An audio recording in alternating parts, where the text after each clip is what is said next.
Well, my name's Stinson, and I'm a country music singer-songwriter, and I'm from a small town called Lumber City, Georgia. Very small town. 1 red light, 3 gas stations, 2 liquor stores. Growing up, my mom and dad have a barbecue place down in Lumber City, and I grew up working there with my 4 older brothers and my mom and dad and a few cousins. And I worked there until I was around 18. My family, I'd have to say, are some just down-home, simple, hard-working, good old country folks. That's who they are. Yeah, I got 4 older brothers, and every one of them are different. I mean, I'm sure they say the same about me. I mean, everybody's not the same. They're all a bunch of great guys, all good family men, hard workers. My mom was wanting me to play piano, and I started playing, taking lessons playing piano and singing at church when I was a little boy, when I was like 8 years old. And I decided I didn't want to play piano, and so.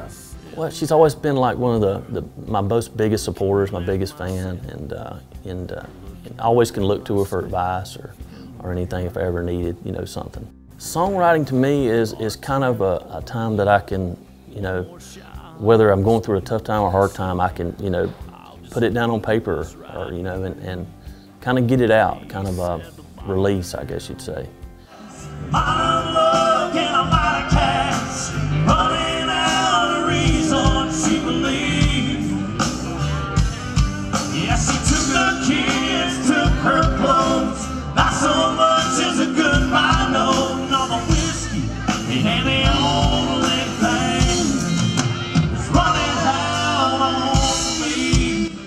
The very first show was very exciting. It was back when my actual first live show with a band was when I was around 14 years old, 14 or 15, and just being a bunch of my high school buds. And give it up, Mr. Stinson!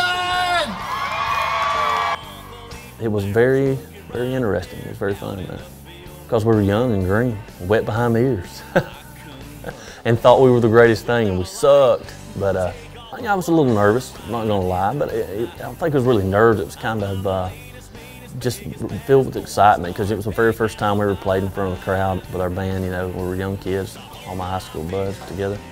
And it was a small, place. I mean, like 50, 75 people, but everybody had a great time, and it was a great experience. And that's when I knew that was what I wanted to do. I write music, like I said, it kind of gives me an outlet to release whatever I'm feeling or thinking or wanting to feel. An overall thing is, yeah, I'm writing the song not just for me, I'm writing it for other people, because, I'm an entertainer, and you kind of want to feel like, there's somebody else going through this, and, whether I can help them, go through a bad time, or maybe it's a good time in their life, and maybe they can, this song could help them. That's the overall outlook for, I feel like, writing music, period, anyway. I want them to get everything. I want them to feel excited, happy, sad. I want them to, feel like, because the album's going to take you from track 1 to, 12, and it's like taking them on an adventure, taking them on a ride, back in the country on the dirt roads, and, fishing in the creek, or, make them feel, at home when they hear this record. Like, man, I can relate with that guy. I mean, that guy's just like me, or whatever. That's what I want them to get out of it. And then again, there's nothing like the fury of a woman.